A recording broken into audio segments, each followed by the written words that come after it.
Hola, ¿qué tal, lectores de AF Medios? Agradecemos el favor de su atención y como todos los miércoles es un gusto poder saludar y platicar con Rubén Pérez. ¿Cómo estás? Muy bien, muchas gracias, Esaú. ¿Listos? Al contrario, gracias por estar otra vez. Aquí estamos siempre. Pues Rubén, México sigue apareciendo en índice, en lugares a nivel internacional poco favorables, en este caso el índice mundial de Estado de Derecho. Estamos en el lugar 121 de 143 países analizados, o dentro de este índice es un lugar 121 poco favorable y nada alentador para la justicia en México o el Estado de Derecho en México, que cada vez parece que están reduciéndose los espacios en materia de justicia, ¿no? Sí, además estos índices tienen mucho prestigio, se han elaborado con metodologías muy precisas. Aquí parece que estamos bajo en todo, ¿no? En corrupción, en justicia civil, en justicia penal, en seguridad, contrapesos, gobierno abierto. Y es lógico, sobre todo por dos factores clave.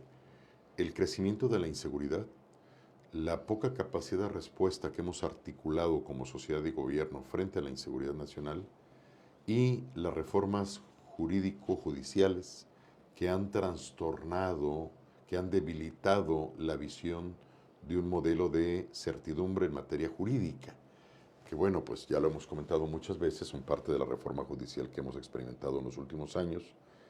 Y ahora estamos, bueno, en América Latina estamos un poquito arriba de Bolivia, Nicaragua, Haití y Venezuela nada más. Lo cual, bueno, para el prestigio que había logrado acumular la nación mexicana frente a sus pares de América Latina, me parece que es un revés bastante significativo. Y parece que es la tendencia, bueno, se mantendrá esta tendencia porque el, el propio Estado mexicano ha buscado la manera de concentrar los tres poderes, el judicial, el legislativo, que por supuesto lo tiene el actual régimen, y no se ve cómo pueda reaccionar al menos el país en un corto plazo. Y esto ha sido criticado, cuestionado severamente a nivel internacional. Cada vez hay señalamientos más directos y más severos en contra de México por la pérdida del Estado de Derecho, la concentración del poder y la ejecución de la justicia con tintes favorables al régimen o al propio Estado, y sin encontrar un contrapeso que pueda solucionar las demandas de la población, ¿no?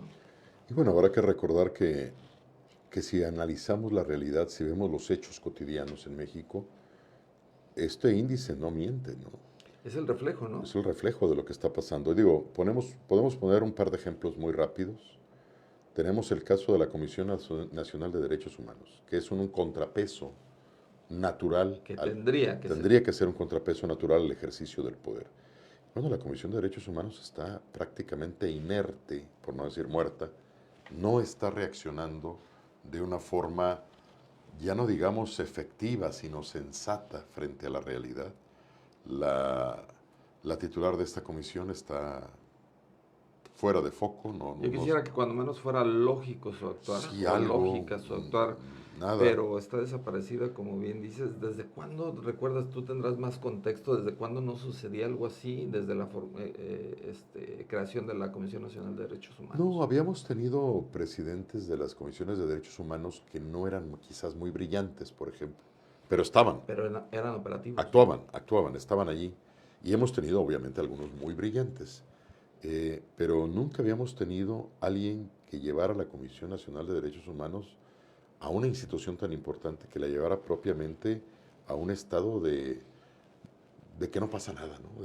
Es una oficina de trámites quizás, que no tiene la menor injerencia en la realidad nacional, que está siendo que hay muchas violaciones de derechos humanos, cuando menos potenciales. Y que se han documentado no solo en el sexenio anterior, en este sexenio, sino se han documentado ya en los últimos, cuando menos desde el 2000 para acá. Pero llama mucho la atención lo que sucedió en el sexenio anterior, sobre todo con el incremento de homicidios dolosos, que llegamos casi a los 200,000. Bueno, 200,000 llegamos. Así es.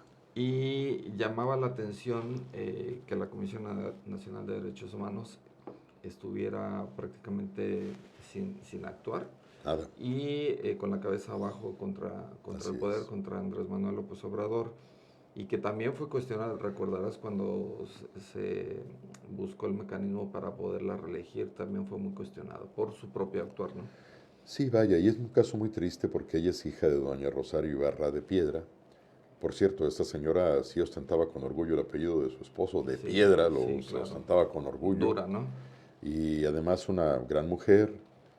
Y esta señora que está al frente, su hija, Rosario Piedra Ibarra, pues realmente está ocupando un lugar que va en contradicción flagrante con la herencia que tuvo de su señora madre, ¿no? Esto va compaginado, Rubén, con la elección del Poder Judicial, que fue muy señalada a nivel internacional, que estaba dejando a los mexicanos sin la opción de elegir, pues, porque era una simulación. Y esto va compaginado con lo que hemos visto en los últimos días o en las últimas semanas, ¿no? Marchas, protestas en todo el país, manifestaciones públicas que se exacerbaron a partir de la muerte o el asesinato de Carlos Manso, alcalde Así de es. Uruapan. Y este índice sí empata con el descontento, con las manifestaciones sociales de Claro. descontento por la falta de justicia en el país, sectores de campesinos marginados, afectados, amenazados. Por ejemplo, en Michoacán es uno de los sectores más afectados, el campo, ¿no? Los aguacateros, los limoneros, los transportistas, los Así es. productores y la sociedad en general, que ha manifestado un hartazgo por la falta de acción del Estado mexicano para hacer frente al crimen, al narcotráfico, al crimen organizado y a la delincuencia en general, ¿no? Ahorita tenemos, de hecho, Esaú, un bloqueo Sí, carretero, ¿no? Que es precisamente promovido por los transportistas. Los bloqueos tienen dos lecturas, ¿no? Por una parte, la sociedad en general se siente pues afrentada, indignada, porque de repente se estorba todo su movilidad, todo su derecho al libre tránsito, pero por la otra habrá que analizar que son medidas desesperadas de ciertos sectores para poder ser tomados en y lo cuenta, hemos visto en el Estado, ¿no? Incluso. en el Estado también. Y ahorita estos bloqueos carreteros son esencialmente por la inseguridad. O sea, los transportistas están hartos de cobros de piso, de extorsiones, de secuestros, de asesinatos, muchos de asaltos, y están cansados de que no hay una respuesta clara de la autoridad y dicen, bueno, pues vamos a bloquear para ver si así nos hacen caso. Y bueno, no podremos negar que mucho de lo que están diciendo es realidad. Exacto. Y hay otro elemento, Esaú, aquí muy importante, que vale la pena colocar con respecto al comentario del índice del Estado de Derecho, de que la Suprema Corte no está dando, la nueva Suprema Corte, la que será electa con la elección judicial, está incurriendo en algunas actitudes que generan desconfianza en la opinión pública, sobre todo en algunos sectores. Ahorita, por ejemplo, estuve leyendo en la tarde que hay toda una iniciativa para reabrir juicios, que ya tienen incluso sentencia definitiva, y quieren volverlos a analizar algunos de los ministros, entre ellos pues Lenia Batres, el propio Hugo Aguilar, presidente de la Suprema Corte, con la oposición de otros ministros, hay que decirlo también, y hay un debate ahí incómodo en algo que no debería ser objeto de debate, porque cuando la Suprema Corte resuelve algo, da una sentencia, esa sentencia se interpreta desde el punto de vista jurídico como una cosa juzgada, ya no se puede mover, pues, o sea, porque si se mueve entonces pierdes la calidad de Estado de Derecho. Claro. Ya, imagínate que Y tú además es la última instancia, pues, siempre. entonces, constitucionalmente es aberrante pensar que si ya tuviste una última instancia, ahora vuelves a abrir esa instancia para ver qué fue lo que pasó y para volver a discutir casos ya discutidos. Eso lastima, primero lo hacen los ministros con una gran, vaya, no quisiera ya decir el término ignorancia porque se me hace muy dramático, pero sí una total ausencia de criterio con respecto a la vida jurídica de la nación. Si tú reabres esas cosas que ya fueron juzgadas, te gusten o no te gusten, lo que haces es vulnerar al Estado de Derecho. No afectar a una Sí, porque empresa también está lo que dice la Constitución, que nadie puede ser juzgado dos dos veces veces por el mismo delito, ¿no? de entrada. Entonces tú lastimas, vulneras el Estado de Derecho y lo vuelves algo totalmente inoperante, carente de fuerza, carente de legitimidad. Y esto explica en mucho sentido este índice de Estado de Derecho donde estamos tan abajo. Si esto logra trascender de los ministros, no nos vamos a estar, ligeramente emparejados con Nigeria, Congo y Bangladesh. Vamos a estar muchísimo más abajo que ellos. Sí, mira, en América estamos solamente arriba de Bolivia, Nicaragua, Haití, Venezuela, que por supuesto sabemos que el Estado de Derecho ahí es No, pues no existe. prácticamente nulo. No existe. Entonces no es un buen augurio que estemos Pues podemos con estar peor, países ¿eh? así. Todavía podemos estar peor. Pero estamos abajo, como decías, en corrupción, en justicia civil, en justicia penal, en seguridad, en contrapesos y, por supuesto, el gobierno abierto. Mientras los gobiernos concentren más poder, mientras tengan más control de las instituciones y, por supuesto, de los otros poderes, que es el judicial y el legislativo, claro que la información o el acceso a la defensa va a ser cada vez más nulo en un país que se dice democrático. Estamos en un momento muy difícil en materia de Estado de Derecho. Ojalá esto termine por cambiar, ¿no?, las cosas. Mira, tan solo en el 2024 se registraron 24,000 robos de carga en carretera. Eso explica las manifestaciones que tenemos en estos días. Están los transportistas, por un lado, pero por supuesto los empresarios que se encargan o que su trabajo es distribuir mercancías en el país. Pues miran, 24,000 robos a transportes de No, las carga. carreteras se han vuelto un territorio de riesgo, sujeto al chantaje, sujeto a que tú vas transitando y no sabes quién te va a parar, no sabes qué va a pasar. Es No, el casi hecho un de que te azar, pare alguien ya es estás... casi un azar, ¿no? Y aquí en este contexto fueron muy desafortunadas, Esaú, las declaraciones de la secretaria de Gobernación, Rosa Isela Rodríguez, que cuando se confronta con este escenario de los transportistas, en lugar de tender puentes, de abrir caminos, de generar espacios, ya no de negociación, sino de atención, porque aquí los transportistas no quieren diálogo, quieren atención, Sí, claro, quieren solución. quieren solución, respuesta, pues se dedicó a descalificarlos, a decir que estas protestas estaban manejadas por partidos políticos. intereses de los partidos políticos. Digo, yo quisiera pensar que los partidos políticos de oposición como el PRI o el PAN tuvieran fuerza para hacer un megabloqueo nacional. La verdad es que no la tienen. Ya no la tienen. No la tienen, por No supuesto la que no. tienen.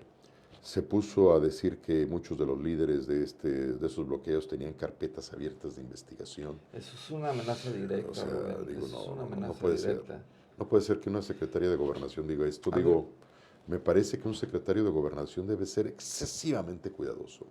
Excesivamente Y cuidadoso. muy político, Muy conciliador. político.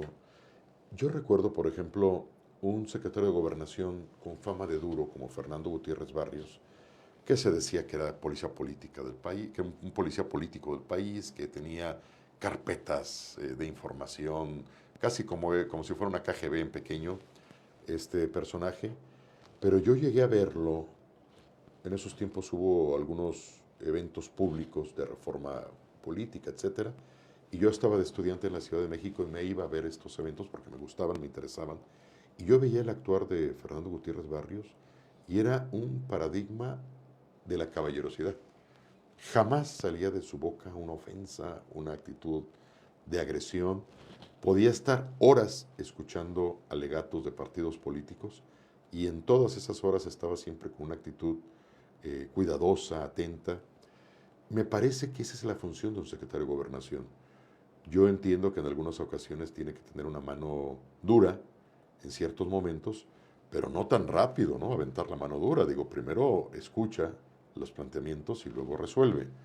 Ahora, si tú te dedicas a descalificar a todo movimiento social diciendo que tiene intereses partidistas, que hay una mano negra detrás o que tienen carpetas de investigación, digo, vas a acabar cerrándole la puerta a todo mundo, porque todo mundo tiene un pasado y todo mundo tiene algún interés legítimo de tipo político en cualquier protesta social.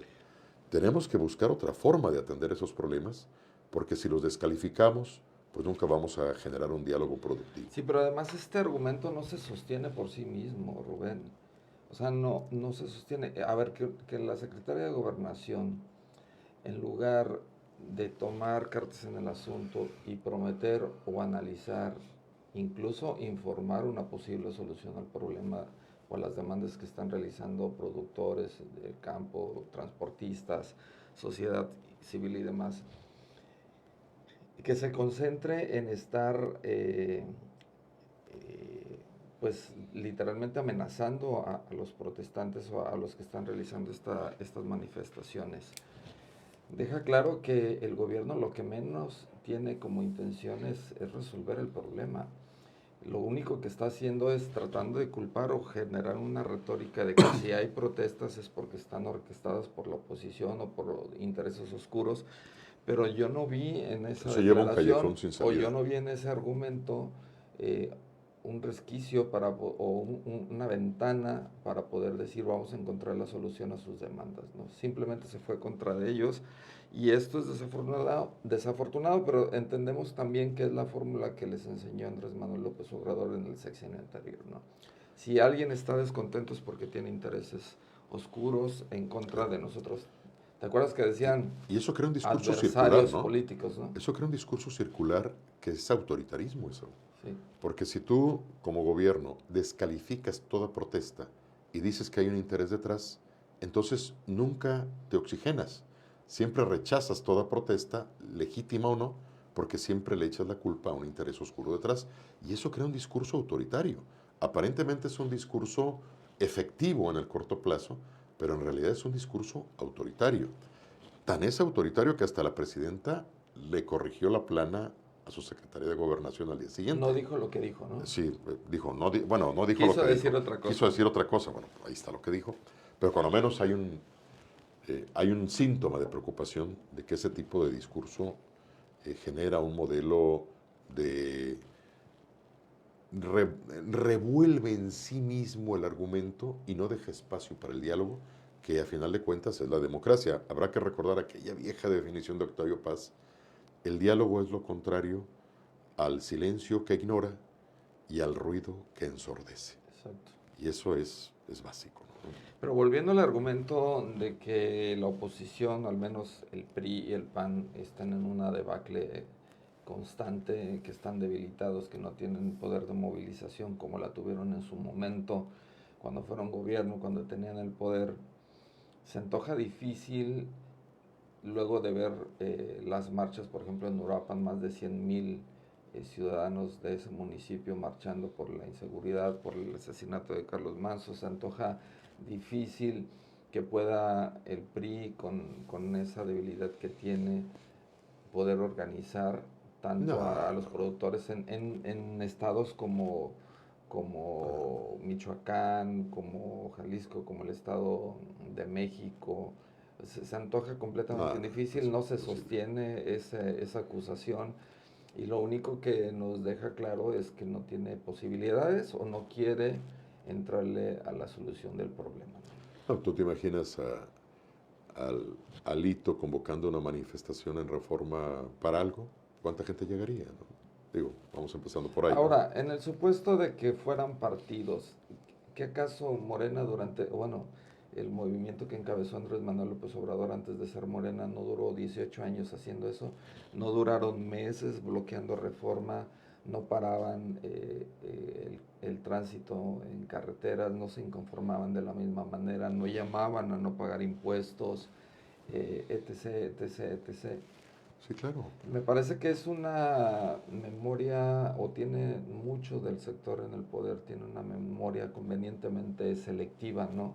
Y de corto plazo para poder Claro. asumir cuándo sí y cuándo no. Sí, claro, y eso en el supuesto de que realmente fueran los partidos los que estuvieran detrás de estas protestas. Yo creo que las protestas, muchas de ellas, o la gran mayoría, como en este caso lo estamos viendo, son muy legítimas de la sociedad. Y si tú a la sociedad le dices, no, tus protestas no son legítimas, la estás descalificando y te estás encerrando en un argumento de negación de la realidad. Y bueno, pues ahí están los resultados, ¿no? Y esto va en mucha relación con otro caso que acaba de ocurrir, que son las descalificaciones del senador Gerardo Fernández Noroña, nuestro villano favorito, que tiene una gran capacidad para seguir cayendo más bajo de lo que no lo ve. Digo, yo siempre que lo veo, lo hemos dicho aquí, ¿no? Nunca esperamos nada de él Ya y es terrible, siempre nos sorprende y siempre nos nos sorprende, decepciona más. nos decepciona cada vez más. Es como que hubiera llegado a un nivel muy bajo al suelo y escarba, escarba, escarba para llegar al subsuelo y profundizar hasta las capas más profundas Yo de la creo que es tierra lo peor, el peor ejemplo o el peor personaje de la política en años en México. en años.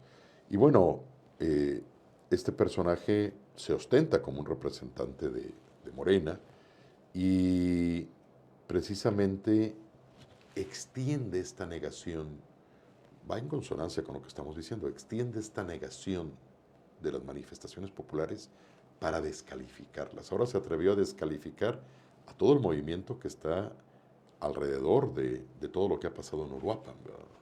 Eh, y además se atrevió a calificar de fascista a la viuda del que fue alcalde de Al que Uruapan. pertenece al régimen que controla, que concentra el poder.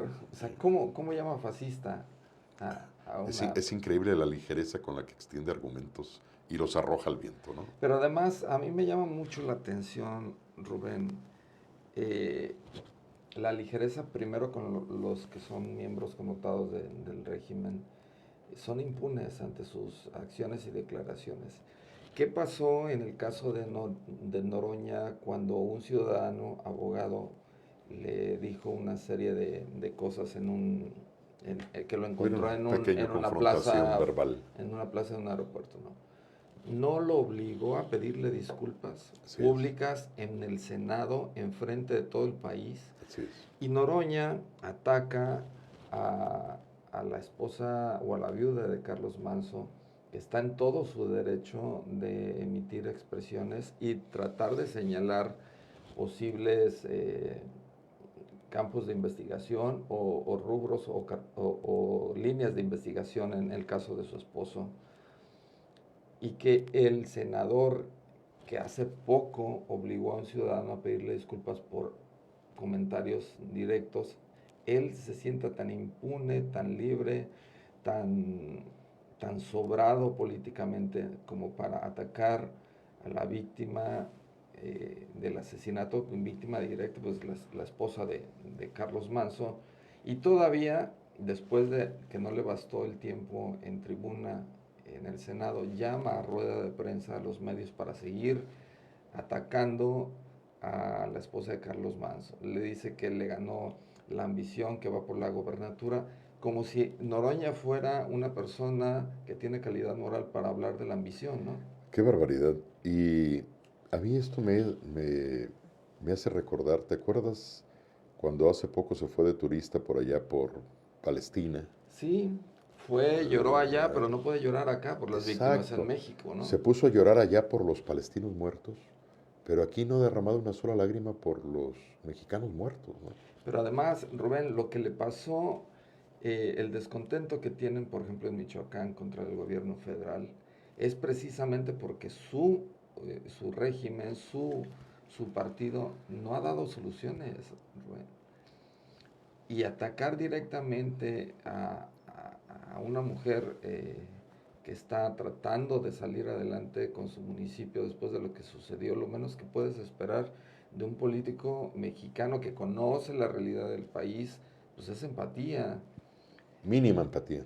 Es lo mínimo que Sí. esperamos, ¿no? No, se le fue con todo y bueno, ya le contestaron algunos Ya. políticos en Michoacán y le dijeron que pues, ¿por qué no se mete con ellos, no? Yo veo tan grotescas las declaraciones de Fernández Noroña que hasta me puse a pensar, ¿No será que este hombre es un experto distractor de cosas? Sí, es O una sea, posibilidad, ¿no? que de repente aparece, hace un sainete público, es un chivo en cristalería, ya está muy quemado, pero como que asume ese papel de volver a jalar la atención, de tratar de desviar la atención de temas importantes. Pero si tal es el caso, aquí le falló, porque lo que hizo fue reabrir El el tema, descontento, el ¿no? descontento social con el tema de Uruapan y el tema de Carlos Manso, y además llamó la atención sobre un tema muy delicado que no se ha analizado suficientemente, que son las acusaciones que lanzó en su momento Manso, el alcalde asesinado, Y la esposa ahora. y ahora la esposa, que la retoma, contra ciertas figuras de Morena en el Estado, entre ellas destacadamente el diputado Godoy, que fue antes gobernador, porque tiene un hermano vinculado, bueno, menos así fue la acusación que tuvo en su momento la Fiscalía con la delincuencia organizada, y se les acusa de estar detrás del homicidio de este alcalde.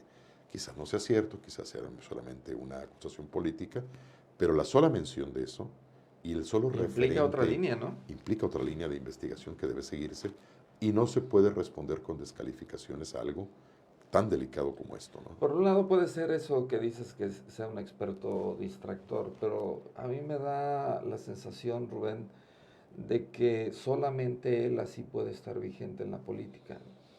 Que Escándalo, ¿no? incluso por su propia cuenta, por acomedido político, pues él haga este tipo de sainetes para tratar de estar vigente en la vida política, porque yo lo veía muy desesperado a raíz de que ya dejó la presidencia del Senado, desesperado por aparecer, por tener reflectores, estaba prácticamente siendo olvidado o relegado en la Cámara Alta, por obvias razones, es un tipo poco tratable, por decirlo menos, ¿no?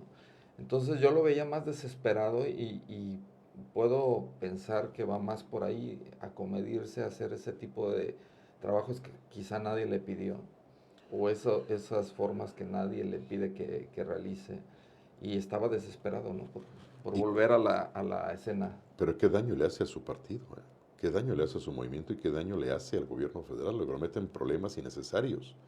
Digo, la verdad es de que si yo fuera dirigente de Morena, yo lo expulsaría para que ya se calle, para que ya trate de encontrar otro camino donde sea menos dañino, ¿no? La verdad es, digo, imagínate que si ahorita lo expulsaran o lo corrieran, que no va a pasar de Morena, ¿a dónde sería? ¿Qué partido lo aceptaría? Con todo este caudal de elementos negativos en su haber, de experiencias negativas, de currícula abominable, bueno, pues son personas que no tienen cabida, son de esos, decía hace muchos años un famoso orador, Jesús Urueta, hay basura que el viento levanta y de repente la basura la lleva el viento y de repente se cree competir con las águilas Sí. porque anda flotando, pero tarde o temprano se acaba el viento y la basura vuelve al suelo. Así le va a pasar a Noroña, ¿no? Sí, incluso no creo ni siquiera que sea un mal necesario, Noroña. Es un error de la política mexicana. Ya alguna vez Dalí que dijo que México era el país más surrealista, pero con Noroña nos quedamos cortos, ¿no? Sí, nos quedamos muy cortos. Es un problema. Pues te agradezco mucho, Rubén. Se nos fue Mm, rapidísimo el tiempo. muchos temas, sí. Muchos temas, pero seguramente el próximo miércoles vamos a Lo seguir platicando. seguiremos. Muchas Te gracias. agradezco mucho. Gracias por todo. Pues agradezco mucho el favor de su atención, que nos haya acompañado por espacio de 30 minutos en esta noche de Focus. Y por supuesto, ya lo saben, nos vemos el próximo miércoles.